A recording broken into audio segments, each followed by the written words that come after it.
안녕하세요. 때로 엄마라는 것에 회의감이 밀려오는 60대 여자입니다. 우리의 삶에서 때로 너무나 당연하게 여겨지는 것들이 있죠. 매분 매초 마시는 공기와 목을 축일 수 있는 시원한 물, 따뜻한 햇살도 모두 영원한 것이 아닌데 그저 당연하게만 느껴집니다. 그리고 부모의 무한한 희생과 관용 또한 때때로 당연한 일로 취급돼서 서글퍼하는 부모님들이 많다고 생각이 드네요.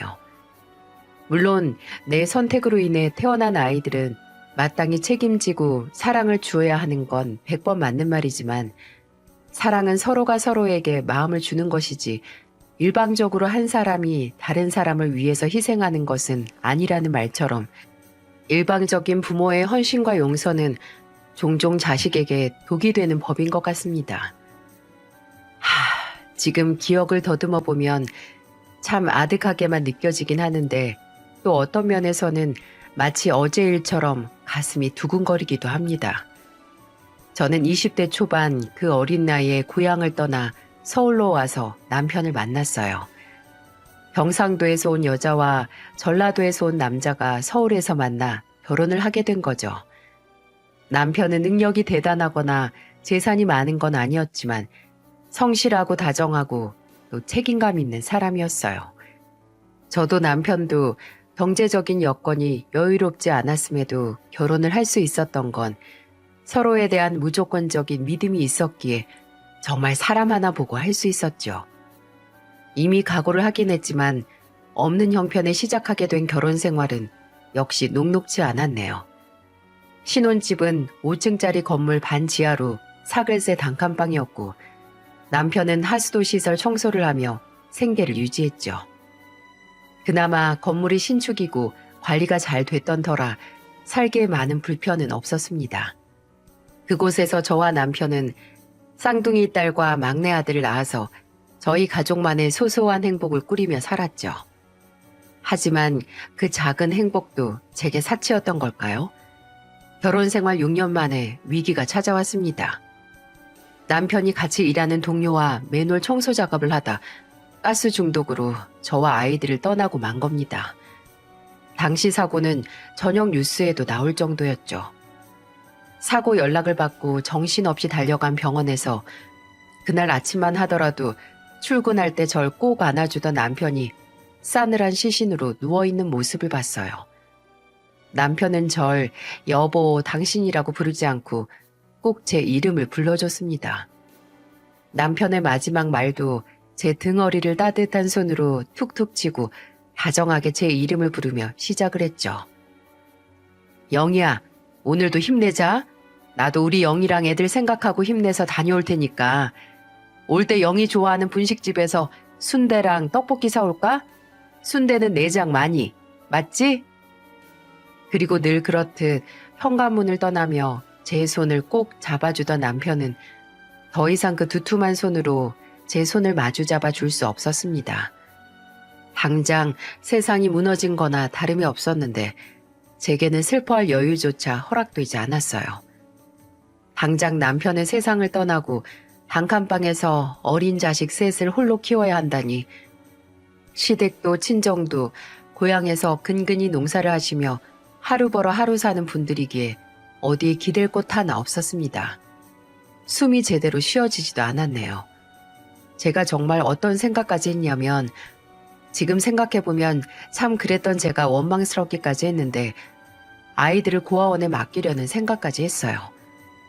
애들을 보내고 하루에 12시간씩 일해서 돈을 모아 나중에 조금 큰 애들을 찾아 만나러 가자. 이런 아득한 생각을 했습니다. 그때 낭떠러지에 몰려서 하늘에서 썩은 동아줄을 내려준다고 해도 잡았을 적에 기적처럼 튼튼한 동아줄을 내려줬던 건 하느님도 부처님도 아닌 바로 제가 살던 단칸방의 주인 아주머니였어요. 아주머니는 저와 남편이 그 집으로 들어가는 순간부터 참 잘해주셨어요.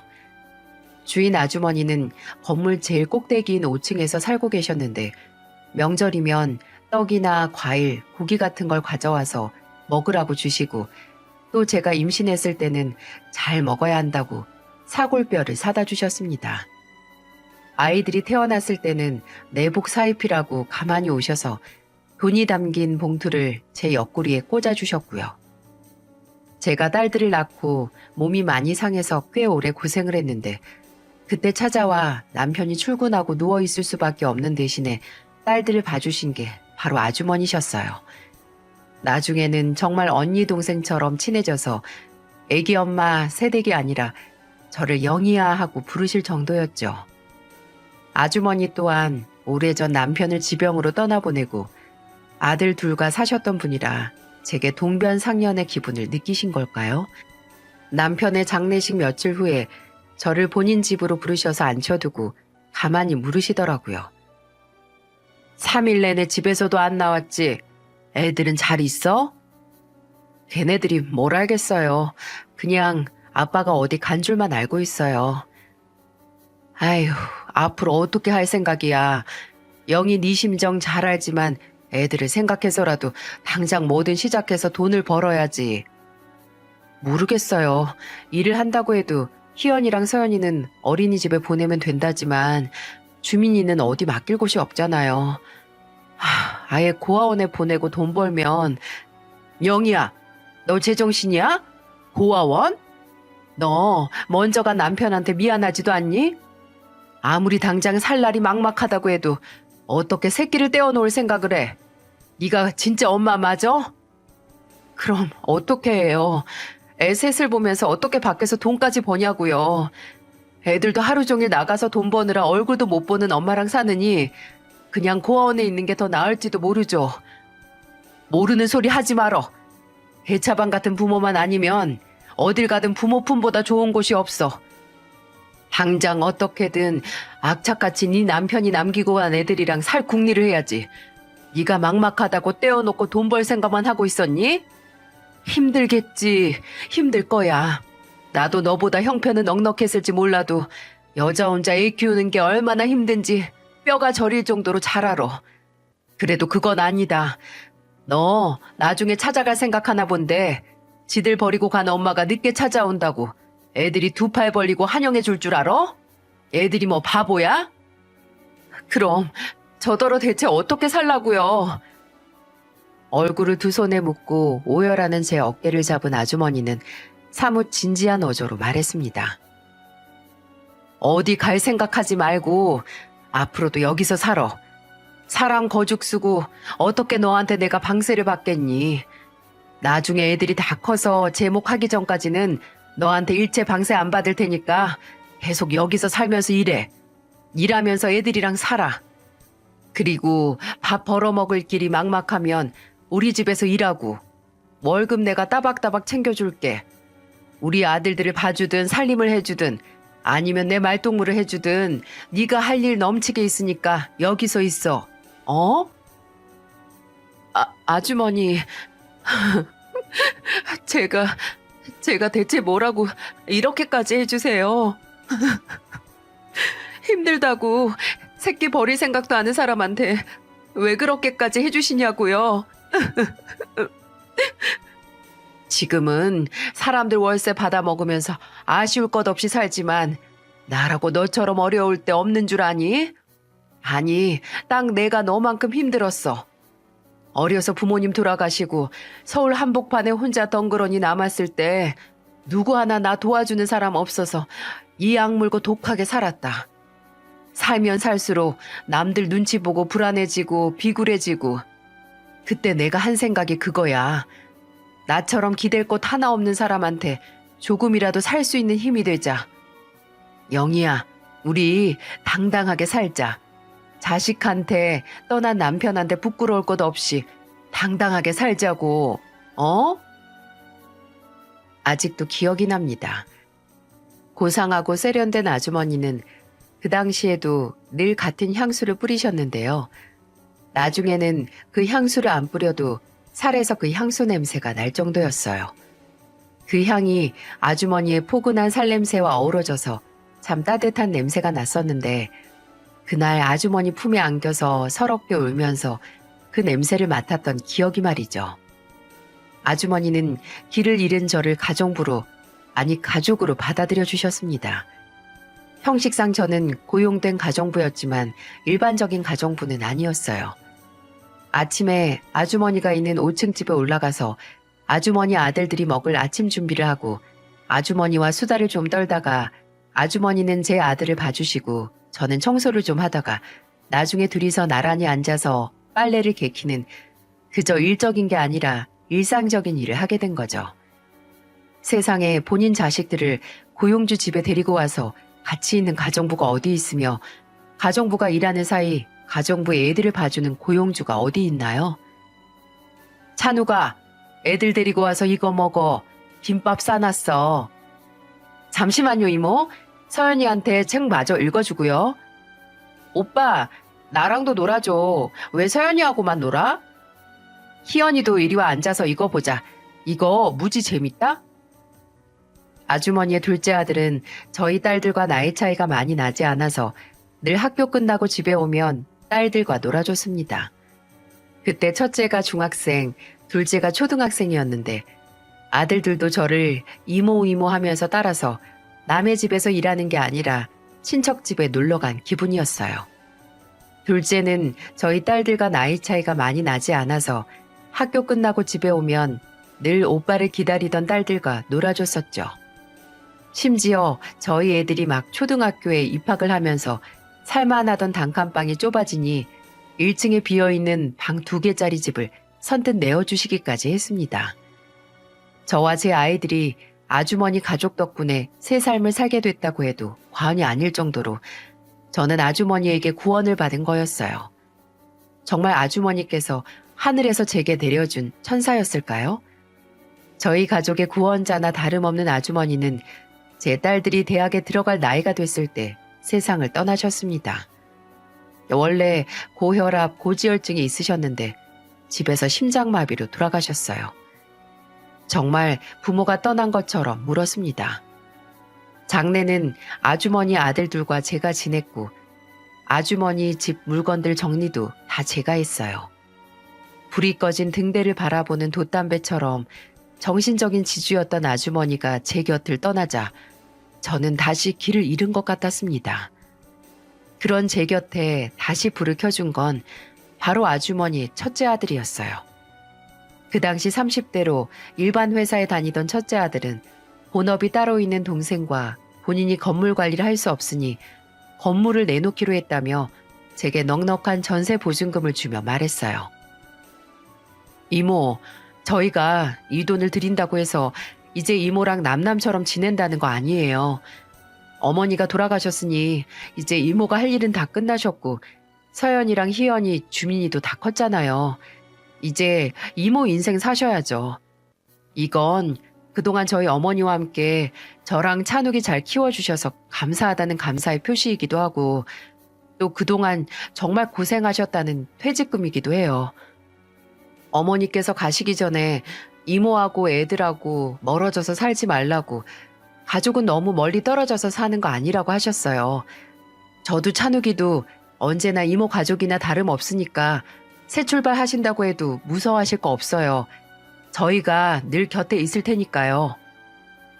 그 말이 그저 한 말이 아니라는 걸 증명하듯 아주머니의 아들들은 제 생일, 명절뿐만 아니라 저들이 무슨 일이 있으면 저를 찾아왔습니다.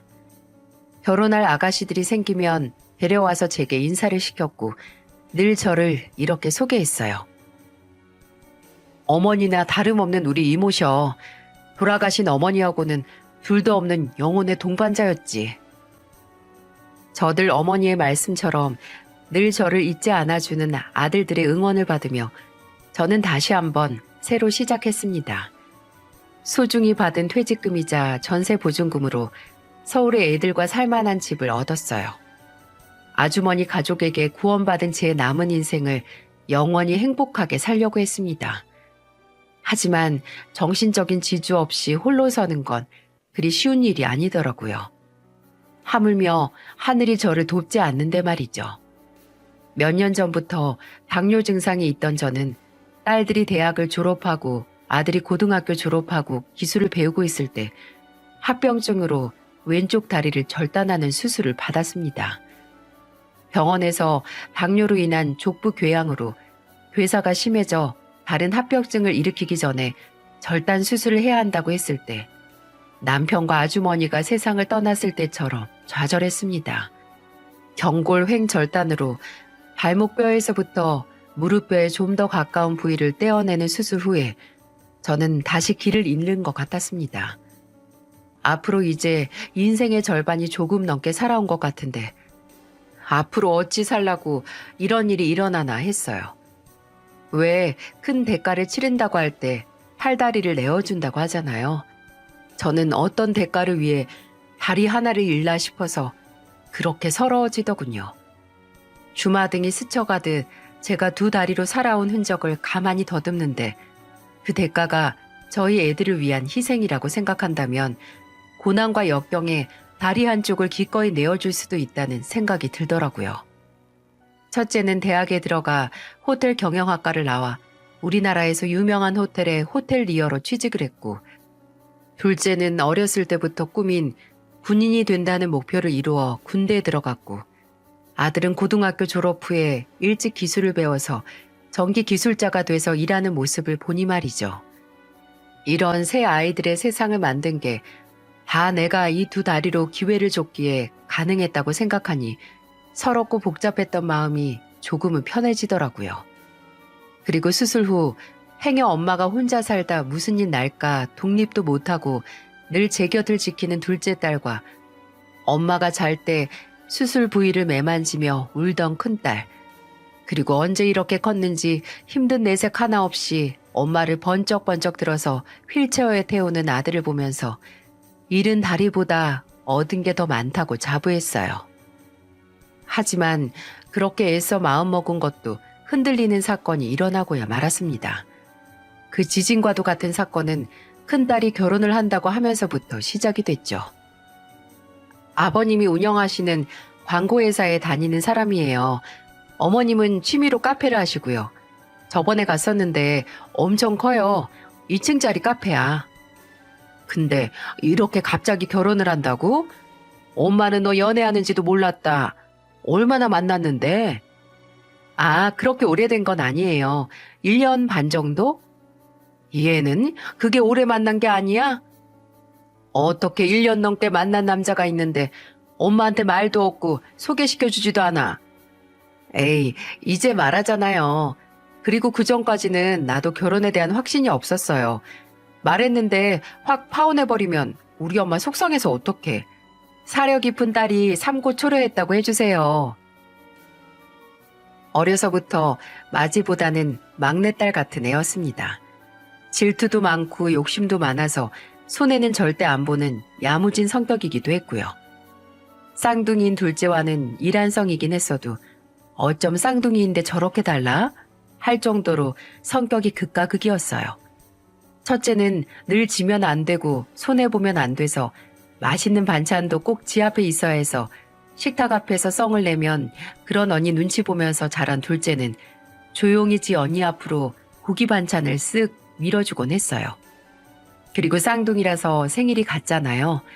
딸들에게 생일 선물로 각자 색깔만 다른 인형을 쥐어주면 다음날 인형이 둘 다 첫째 손에 들어가 있었습니다. 한 번은 두 딸이 고등학생 때 생일 선물로 첫째는 가방, 둘째는 신발을 사줬는데 얼마 안 있어서 첫째가 새로 산 가방을 메고 둘째에게 사준 신발을 신고 학교에 가는 거예요. 제가 왜 네가 신느냐라고 물으니 첫째는 정서연이 나도 신어도 된대요. 라고 하는 겁니다. 그래서 혹시 둘째가 마음에 안 들어서 그러나 싶어서 물어봤죠. 근데 둘째는 전혀 예상하지 못한 대답을 하더라고요. 내가 안 주면 언니가 또 엄마한테 그 신발이랑 똑같은 거 사달라고 난리칠 거 아니에요. 그래서 엄마가 힘든 것보다 그냥 신발 하나 주고 끝내는 게 낫죠. 참, 아무리 6분 차이로 태어났어도 누가 언니고 누가 동생인지 모르겠더라고요. 하지만 이렇게 매번 챙길 거 다 챙기고 원하는 건 손에 넣는 첫째이니 결혼 또한 잘하겠지 싶었습니다. 근데 결혼을 한다고 한 애가 이상하게 잠잠한 겁니다. 물론 제게 신혼집도 예식장도 혼수도 다 시댁에서 해주신다고 했다고 엄마는 걱정할 거 없다고 했어도 결혼 전 예비사위 얼굴 한 번쯤은 보여주지 않나 하고 기다렸는데 도통 소식이 없더라고요. 그래서 먼저 언제 데려올 거냐고 물으니까 딸은 그 사람이 요새 바빠서 차라리 나중에 상견례에서 한 번에 만나요. 어? 라고 하더군요. 하지만 그렇게 큰딸이 약속한 날은 오지 않았습니다. 집에 온 큰딸은 제 앞에 앉아서 이렇게 말하더군요.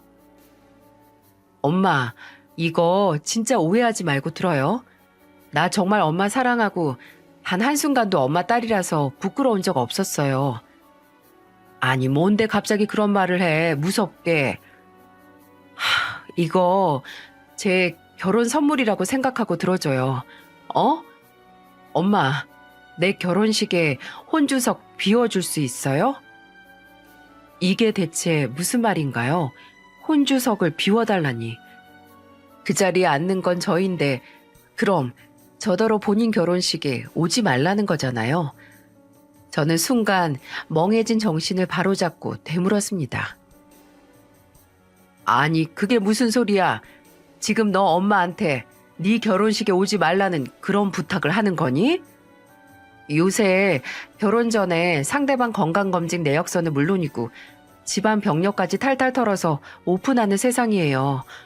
근데 시부모님이 엄마 다리 보면 무조건 왜 절단했냐고 물을 거고 당뇨병 때문이라고 하면 당뇨는 유전적인 요인이 큰데 그걸 들은 시부모님이 무슨 생각을 하시겠냐고요. 너는 네 시부모가 어떻게 생각할지만 걱정이고 네 엄마가 그 말 듣고 상처받는 건 생각도 안 하니? 엄마, 그렇게 감정적으로만 생각하면 엄마만 괴로워요. 그리고 심지어 결혼식에 시댁 하객으로 올 사람들만 100명이 넘어요. 거기에 절반은 다 아버님 회사랑 연관된 사람들이고요. 얼굴에 작은 상처 하나만 있어도 지어내서라도 무슨 얘기거리 만드는 게 사람인데 엄마 다리 보면 얼마나 씹어대겠어요. 나 이거 나만을 위한 게 아니라 엄마도 가서 상처받고 올까봐 걱정돼서 이러는 거예요. 이해 좀 해줘요. 어? 웃기지 마라. 너 지금 내 다리가 부끄러워서 그런 거잖아. 니들 셋 키우느라 제 몸 챙길 시간도 없어서 몸 한쪽이 썩어가는 줄도 모르다가 다리 한 짝 절단한 네 엄마 남들한테 보여주기 창피해서 지금 이러는 거잖아. 어쩜 이렇게 이기적이니? 어쩜 이렇게 엄마 가슴에 대못을 박을 수가 있어? 창피한 게 아니라 내 입장 좀 이해해달라는 거잖아요. 엄마는 부모가 돼서 딸 자식이 밖에서 손가락질 받을까 걱정도 안 돼요? 됐어. 어쨌든 나는 내 입장 전달했고 딸 인생 망치고 싶으면 오시던지 말든지 알아서. 야, 정희연, 이 미친, 너 지금 뭐 하는 거야? 그때 방문을 열고 둘째 딸이 들어왔어요. 얼굴이 빨갛게 달아오른 둘째 딸은 무서운 얼굴로 소리를 질렀어요. 기어이 돌았냐? 내가 너 이기적이고 싸가지 없는 건 엄마 뱃속에 있을 때부터 알았지만 어떻게 그딴 말을 입에 담아? 네가 그러고도 자식 새끼야? 넌 또 뭔데 난리야? 엄마랑 내 문제니까 너는 좀 빠져. 엄마 문제면 곧 내 문제야. 너는 자식 새끼라는 게 행여 그 대단한 집에 누가 될까 막말하면서 엄마 상처나 주냐? 너 뭐라도 돼? 얼마나 대단한 결혼한다고 엄마한테 오라마라 하고 있어? 차라리 어디 지하 동굴 파서 거기서 조용히 하던가 우리가 못 찾아가게. 너는 평생 너랑 나랑 주민이 키우느라고 병 들어가는지도 모르던 엄마한테 그러고 싶니? 너 착한 척 좀 하지 마. 너 결혼할 때 어디 보자. 내 입장 이해 못하나? 지 결혼할 때 되면 아예 엄마 없는 애인 척 할 거 뻔해. 적어도 나는 엄마 건강 문제로 요양병원에 있다고. 아! 야, 너 이거 안 나? 둘째 딸은 사태 파악 못하고 계속되는 큰딸의 말에 참지 못하고 손을 뻗어 그대로 큰딸의 머리채를 잡아 뒤흔들기 시작했어요. 큰딸도 반격을 하려 손을 뻗었지만 군인인 둘째 딸을 이기는 건 역부족이었죠. 비명과 욕설이 난무했고 둘째 딸이 큰딸을 휘둘러 바닥에 내동댕이 치는 걸 보며 저는 침을 삼켰습니다. 내가 이러려고 자식 새끼에게 이런 치욕스러운 말을 듣기 위해 내 몸이 썩어가는 것도 모르고 치열하게 살았나 싶더라고요. 귀엽고 코피가 터진 큰딸은 제게 상견례도 올 필요 없다고 하고 나갔고, 둘째 딸은 지 언니를 대신해 제게 미안해서 울었습니다. 근데 발 한 짝 없는 엄마는 필요 없어도 동생들은 필요했나 보더라고요. 큰딸은 둘째와 셋째에게 상견례에 참석해달라고 부탁해왔고, 동생들은 모두 거절했다고 하더라고요. 둘째에게 늦게 상황 설명을 들은 셋째는 나는 큰 누나 인성이 부끄러워서 이제 누나 취급도 안 할 거야. 결혼식도 안 갈 거니까 그 집 식구들이랑 잘 살아라. 라고 했죠. 심지어 동생들에게 거절당한 큰딸이 아주머니 아들들에게까지 가족으로서 와주면 안 되겠냐 부탁까지 했다고 하네요. 근데 이미 둘째에게 모든 걸 들은 아주머니 아들들은 거절을 했고, 심지어 결혼식에도 가지 않겠다고 엄포를 뒀다고 해요. 저는 이러다가 괜히 제 문제로 인해 남매들의 사이가 깨질까 괜히 걱정이 되더라고요. 아무리 믿고 한심해도 가족들끼리 경사조사는 챙겨야 한다고 가라고 했어요. 엄마 몫까지 축하하고 오라고요. 당연히 둘째와 셋째는 절대 안 갈 거라고 반발했죠. 엄마한테 상처 준 인간은 이제 가족도 아니라며 펄펄 뛰었습니다. 근데 한참을 제 설득을 듣던 둘째는 가만히 생각하는 듯 싶더니 갑자기 알겠다고 가겠다고 하는 게 아니겠어요? 아무리 지 언니가 싫어도 엄마 마음 편하게 만들어주려고 노력하는 모습에 그저 고맙기만 했습니다. 애써 자식들 앞에서는 괜찮은 척했지만 하루 이틀 큰딸의 상견례 날짜가 다가오면서 괜히 마음이 싱숭생숭 하더라고요. 딸 자식 잘못 키웠다는 자책감과 그런 딸에 대한 원망과 분노, 그리고 이대로 딸의 인생에서 지워지는 건 아닌가 하는 걱정까지 5만 가지 감정이 몰려왔어요. 하지만 그런 걱정들은 결코 시간을 잡지 못했습니다. 어느새 상견례 전날이 됐고 저는 씁쓸한 기분을 억누른 채 잠자리에 들었어요. 그렇게 설핏 잠이 들려고 하는데 둘째 딸이 저를 깨웠습니다. 둘째 딸은 어딘지 결의에 찬 표정으로 말했어요. 엄마, 내가 상견례 장소랑 시간 알려드릴 테니까 내일 나오세요. 뭐? 아유, 됐다. 내가 거길 왜 가니? 그날 가장 거기 가야 하는 사람이 바로 엄마예요. 정의연 걔 인간 만든 게 누군데? 엄마잖아요. 이대로 물러서지 말아요. 엄마가 우리 키우면서 고생한 거 누구보다 우리가 알아야 하고, 엄마는 이런 대접 받을 사람이 아니에요. 엄마, 나 믿고 내일 상견례 장소로 오세요. 어? 저는 약속된 시간에 2시간 전까지 고민을 했습니다. 초대받지 못한 곳에 정말 가서 무슨 말을 들을 줄 알고 거기 가겠어요. 하지만 제가 가지 않는다면 큰딸의 인생에서 나라는 존재가 부끄러운 존재라는 걸 인정하는 꼴이 되지 않을까 싶었어요. 그리고 둘째 딸이 제게 했던 엄마는 이런 대접 받을 사람이 아니다 라는 말에 용기를 얻어 셋째가 미리 예약해서 집으로 보내준 휠체어 전용 택시를 타고 약속된 장소로 갔습니다. 둘째가 이미 식당 직원에게 말을 한 건지 제가 도착하자마자 직원이 저를 큰딸의 상견례 장소로 예약된 방 앞에 데려다 주더라고요. 저는 몇 번을 주저하다 드디어 문을 열었습니다. 분명 문 밖에 있을 때는 간간히 말소리가 들려왔는데 제가 문을 열자마자 방 안은 고요해졌고 그 안에 있던 6명의 시선이 제게 꽂혔습니다. 그리고 그중 단연코 경악으로 일그러진 큰딸의 얼굴이 눈에 들어왔죠. 엄마 어떻게 여기에, 여긴 왜? 큰딸은 벌떡 일어나서 제게 다가왔습니다. 그리고 부들부들 떨리는 목소리를 애써 죽여서 말했죠. 엄마, 진짜 왜 이래요? 내가 오지 말랬잖아. 왜 굳이 와서 나 창피해 죽는 걸 보려고. 희연아, 누구시니? 누군데 그래? 거무죽죽하게 뜬 큰딸의 얼굴 너머로 예비 사부인으로 보이는 사람이 말하더군요. 그 목소리에 큰딸의 얼굴은 사색이 됐고 이내 누나를 빙글빙글 돌리며 말을 더듬기 시작했어요. 네? 아, 네. 그게 저도 저희 어머니예요. 근데 언니가 왜 어머니를 모른 척하는지 모르겠네요. 둘째 딸의 목소리였어요. 둘째 딸은 태어나게 큰딸의 예비 시부모님 앞에서 큰딸이 그렇게 숨기고 싶던 비밀을 파헤쳤어요. 순간 방 안에는 몇 초간의 정적이 흘렀고 이내 술렁이기 시작했어요. 어머니?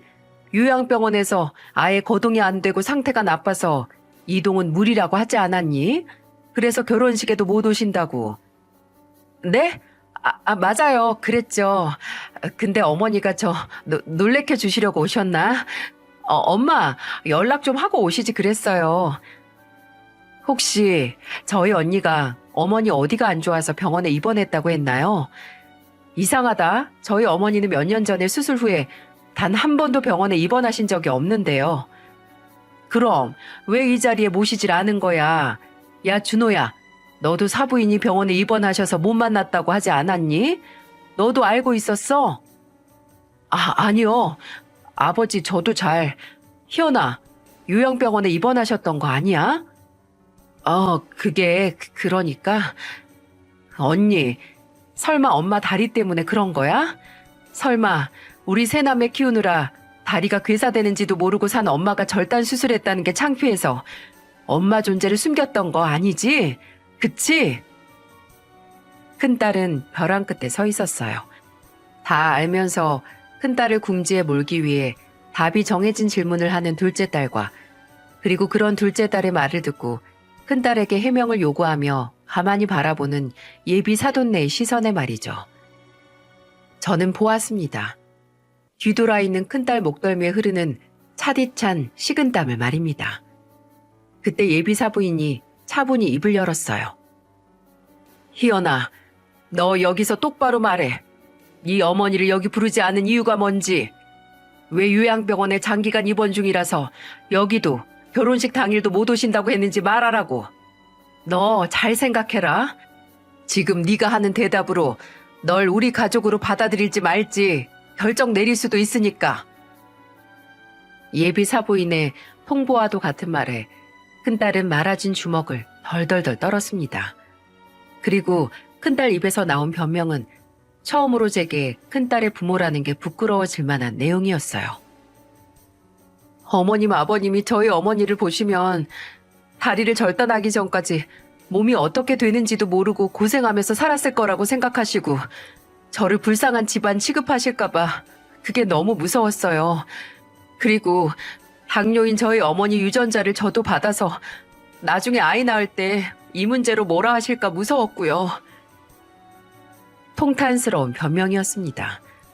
듣는 사람으로 하여금 눈살만 찌푸리게 하는 그런 변명이었어요. 바를 때는 얄미울 정도로 야근해가 왜 이런 순간에 조금의 순화도 하지 못했는지, 솔직해 보이려고 그런 건지 아니면 정말 벼랑 끝에서 사고가 정지한 건지 모를 노릇이었죠. 큰딸의 대답에 예비 사부인, 예비 사돈어른, 그리고 예비 사위까지 한숨을 푹 쉬면서 참담한 표정을 짓는 게 보였습니다.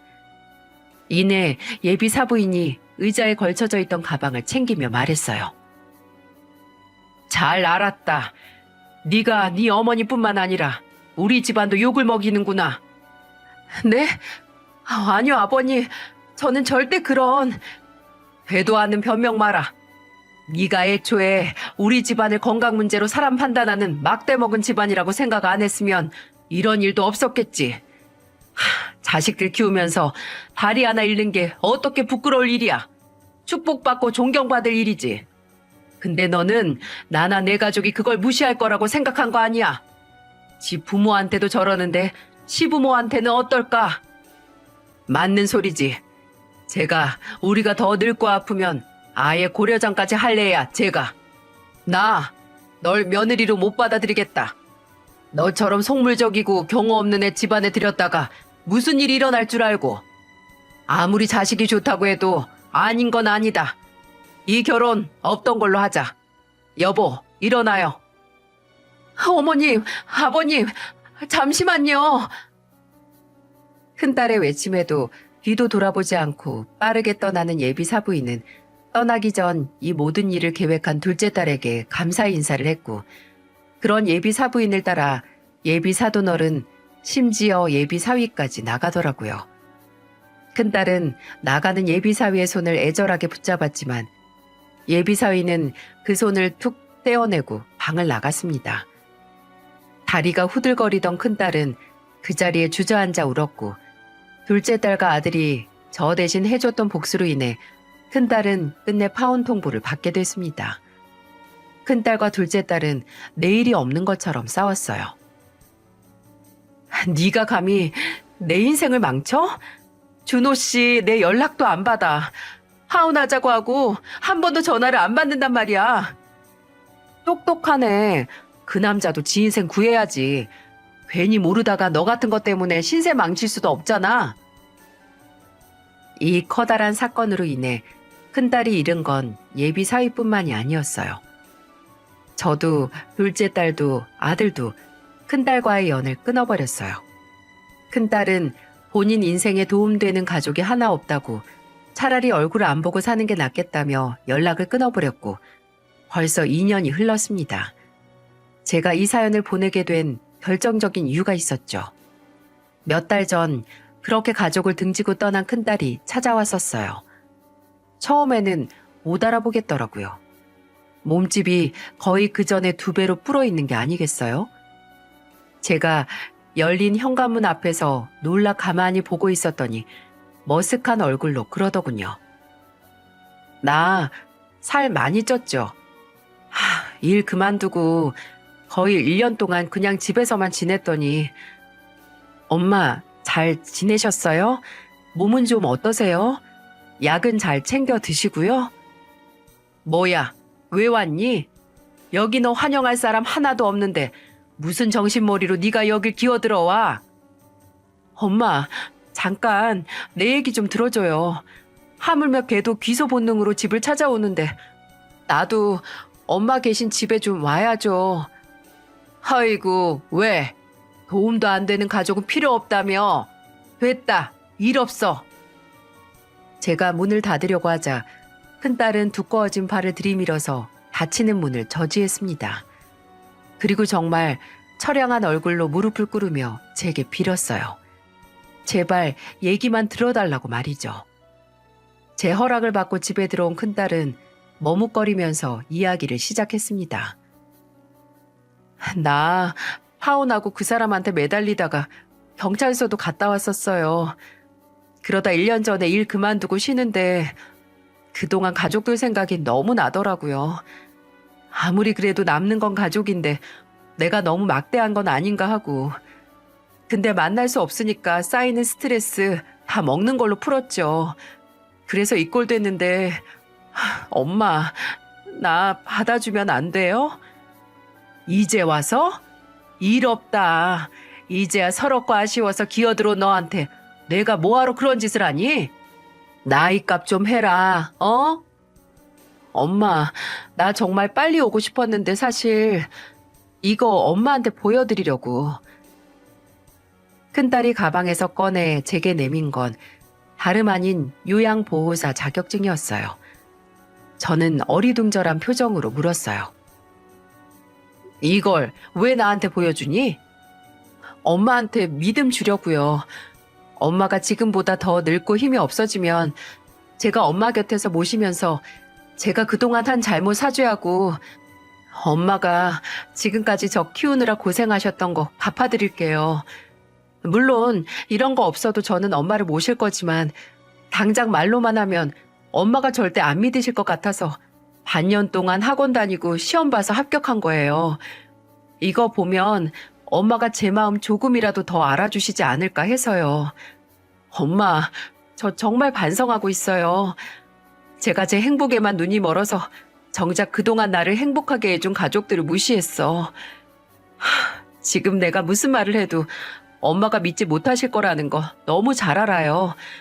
근데 나 도저히 이렇게 혼자 못 살겠고 엄마랑 그리고 서연이랑 주민이가 용서해 줄 때까지 두고두고 용서 빌게요. 그러니까 나 좀 받아주시면 안 돼요? 네?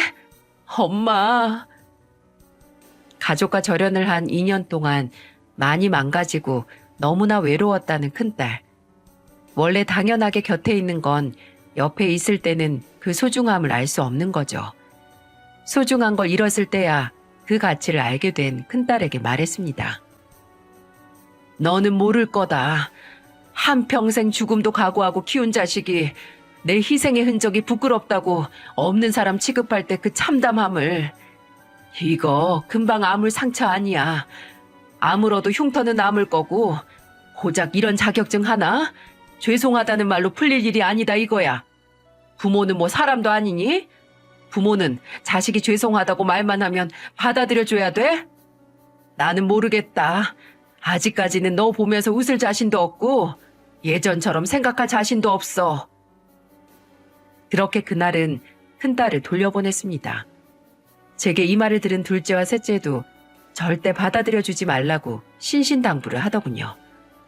하지만 정말 어떤 각오를 한 건지 큰딸은 저와 동생들의 신뢰를 다시 얻기 위해 모든 노력을 하더라고요.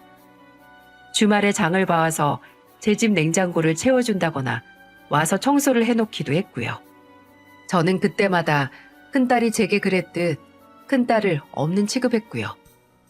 또 둘째가 같은 부대의 직장 동료와 결혼을 한다고 했을 때 어디서 들은 건지 혼수할 때 돈을 보태겠다고 500만 원을 둘째에게 보냈다고 합니다. 물론 둘째는 필요 없다며 다시 돌려보냈고요. 강철 방패와 같은 저와 동생들의 거부에도 큰딸은 지치지도 않는지 계속해서 마음을 표현했어요. 근데 그 모습을 보면서 정말 작지만 안쓰럽다는 감정이 드는 걸 보니 저도 참 속없는 부모인가 봅니다. 하지만 그렇다고 해서 큰딸을 완전히 용서한 건 아니고요. 그저 지켜보고 있습니다. 그저께도 어김없이 집에 찾아와서 화장실 청소를 하더니 요새 운동 다니면서 5kg도 넘게 뺐다며 조잘조잘 떠들더라고요. 예전에 같이 일했던 지인을 통해서 비즈니스 호텔 면접도 볼 예정이라며 그때까지 더 열심히 다이어트를 해서 살을 뺄 거라고, 그리고 얼른 다시 일을 시작해서 엄마의 자랑스러운 딸이 되도록 노력할 거라고 하더군요. 의도가 뭐고 목적이 뭐든 부모로서 망가졌던 딸이 점점 일상을 회복하려는 모습을 보니 조금이나마 안심이 됐습니다. 관용 속에는 늘 자부심이 있다고 하던데 한때 제 자부심 중 하나였던 딸이 다시 그 자리를 회복할 수 있을지는 아무도 모르겠죠. 둘째 딸의 결혼 소식은 큰딸로 인해 조금 메말라 있던 제 마음에 담비였습니다. 사위는 정말 듬직하고 살가운 성격인데 만날 때마다 휠체어에 탄 제 앞에 한쪽 무릎을 꿇고 눈을 마주치며 조곤조곤 말하는 게 참 예쁘더라고요. 또 결혼 후에도 저와 함께 이사를 해서 합가를 해서 살겠다고 먼저 제안을 한 것도 사위라고 하네요. 둘째와 연애를 하면서 그동안 둘째가 엄마를 끔찍하게 생각했던 걸 다 아는데 본인과의 결혼으로 따로 살게 할 수 없다고 하더군요. 큰딸과의 악몽 같은 기억을 떠올리면 무자식이 상팔자고 자식에게 무조건적으로 희생하는 삶이 참으로 부질없다는 생각이 들기도 하지만 또 둘째와 셋째가 잘 살고 있고 제게 하는 걸 보면 다리 한 짝을 내어주는 심정으로 자식에게 헌신하는 게 나름의 가치가 있다는 생각도 듭니다. 이래서 부모 노릇이 세상에서 가장 힘든 거라고 하나 봅니다. 이제 부모 경력만 수십 년인데 아직도 도통 부모 노릇이 뭔지 부모의 삶이 뭔지 딱 떨어지는 답을 내지 못하는 걸 보면 말이죠. 하지만 한 가지는 분명히 알겠습니다. 내가 낳고 키우기로 결심한 자식에 대한 희생도 물론 중요하고 필요하지만 동시에 희생을 하고 자식을 키우면서 나라는 한 인간으로서의 자아도 잃지 않아야 한다는 겁니다. 내 자아를 잃고 무조건적으로 자식에게 희생만 하면서 살다가는 훗날 미처 상상도 못했던 일을 자식이 저질렀을 때 겪어야 하는 그 후유증이 너무나 크다는 거죠. 나 자신이 흔들림 없이 단단한 사람이라면 자식이 내 속에서 태어나긴 했지만 나와는 다른 개별적인 존재라는 걸 인정하고 앞으로 자식이 살아가면서 저지르는 수천 수억 가지 실수와 잘못 그리고 후회를 그나마 덜 상처받고 현명하게 대처할 수 있는 지혜가 생기지 않을까 싶습니다. 이렇게 말하다 보니 참 자식 키우는 게 거의 어떤 경지에 오르기 위해 돌을 닦는 수련과 같다는 생각이 드네요. 세상의 모든 부모님들을 응원합니다. 그리고 세상의 모든 자식 여러분도 응원합니다. 여러분이 늘 행복하고 여러분 마음속에는 평화만 가득하길 바랍니다.